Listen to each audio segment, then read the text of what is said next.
Hello guys! Welcome back sa ating channel, Unified Grand Central Station Update. September 18, 2023, ito pong muli si Skywalk TV. At ito ang ating mga latest update ngayong araw na to. Ipapakita natin mga pagbabago dito po sa may LRT1, MRT7, tsaka MRT4. Yan ang mga good news na tuloy-tuloy nating ina-update na connect-connect na po ang mangyayari. Grabe no? Etong LRT1 extension ay in-update natin kahapon at nakita natin hanggang Roosevelt lang po yung yan.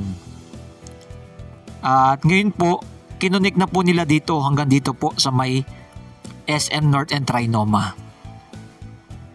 Ayan o. Roosevelt hanggang Niyog ang pinaka dulo-dulo po niya. Pero dito na po hanggang SM North na po yan. Makikita natin yung mga pagbabago dito. Ito po yung ginagawa dito yung common station. Ayan o. Yung mataas na building dyan.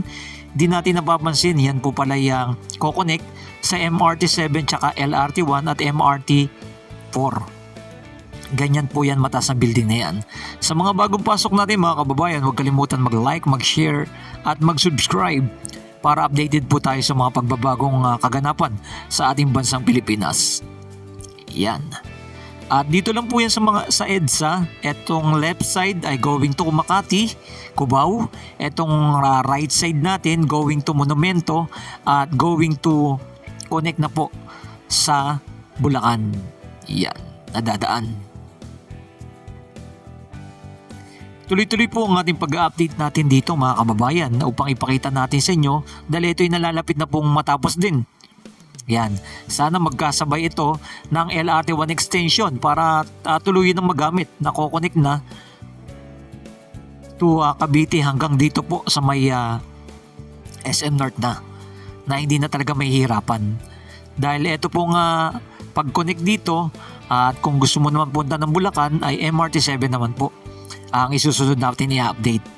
At itong MRT4 naman hanggang ano na po yan, papunta na po ng Baclara yan. Yan.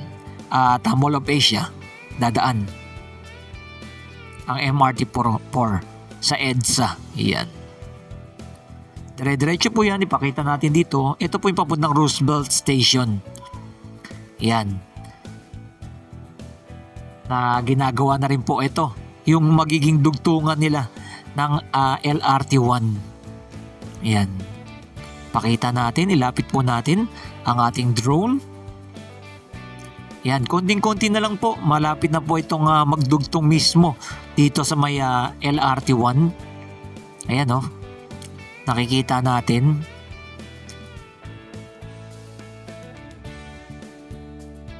Yan. Ganito na po ang ating mapapansin dito na tuloy-tuloy ng ginagawa. Etong common station or Unified Grand Central Station. Yan o, ay yung Roosevelt Station ng LRT1. Grabe. Talagang hindi ka na mahihirapan pag ito'y matapos na po. Dahil talagang connect na. Going to Bulacan and going to Cavite. Yan, susunod naman po natin i-update ang MRT7. Papakita natin yung mga pagbabago dyan sa MRT7. Pero dito po muna, ayan o. Ito yung isa na lang nating ina-update na para mag-connect dito po sa LRT1 at MRT4 and 7. Ayan, wala pa po mga release dyan ng tren. Nakapaglatag pa lang po sila dyan ng mga steel girder. Yan o. Medyo matagal-tagal na rin natin itong na-update. Pero makikita po ninyo, finish na mismo yung LRT1 at MRT7. Bale, ito na lang po talaga yung ginagawa nila dito. Etong daanan ng tren. Ayan. Pero itong MRT7 po ay wala pa pong pagbabago. Di pa natin nakikita yung pinaka-progress dito, pero sa mga susunod na araw ay tuloy-tuloy naman po itong ginagawa ang mga station. Kaya Antabay-antabay lang tayo. Ang balak po nila itong West Avenue ay kukonek din po ng MRT7. Yan, dyan. Dito sa may West Avenue, dire-diretso yan, ginagawa na rin po yan. Yan, makikita natin dyan, nakokonek po dyan ng MRT7. Yan no, both side yung nilalapad na po yung mga kalsada dyan. Yun po ang update po dyan sa lugar na yan. Pakita naman natin itong MRT7. Yan. Dahil kasi alam din po natin ang MRT7, ang itong Mega Subway ay kukonek din po dito. Yun pong pinakamaganda dito mga kababayan. Ang Metro Manila Subway, ipapakita natin, ang North Avenue Station ay kukonek din po dito. Bali, connect na po sila mangyayari, no? At napakaganda po pag na-connect na to dahil hindi ka na mahirapan. Going to NAIA, ito subway naman ang gagamitin mo at Valenzuela. Yan naman po ang pinaka-connect po dyan. At napaka-maganda pag matapos na tong lahat ng mga project na to ay bibilis na po ang magiging biyahe ng bawat isang Pilipino. Ganon po ang sa mga hinaharap. Yan no. Pakita naman po natin yung update dito. Medyo matagal na rin po nila tong ginagawa ay nahukay na po yung pinakailalim na to. Itong North Avenue Station ng Metro Manila Subway. Dahil isang update na lang po tayong ginawa natin, ang Mega Subway, ang LRT1, ang MRT7 at ang MRT4. Iyan po ang ating mga magagandang balita sa mga hinaharap na dito po sa NCR no ay napakabilis na magiging biyahe na at napakalaking ginawa.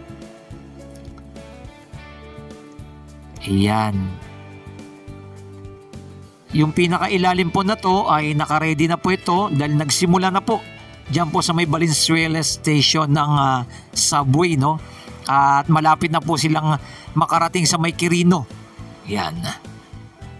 By September to December ay nasa Quirino na po ang boring machine.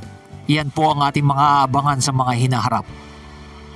At napakalaking ginawa talaga pag ito'y matapos na kauna-unahan sa bansang Pilipinas na magkakaroon tayo ng the project of the century na tinatawag ang Mega Subway. Yan po ang mga latest update natin dito. Muli po maraming salamat sa mga nag-like, nag-share at nag-subscribe. Salamat po sa ating mga viewers, subscriber na lagi na po sumusuporta kay Skywalk TV. Keep safe palagi and God bless po. Mabuhay po ang ating bansang Pilipinas.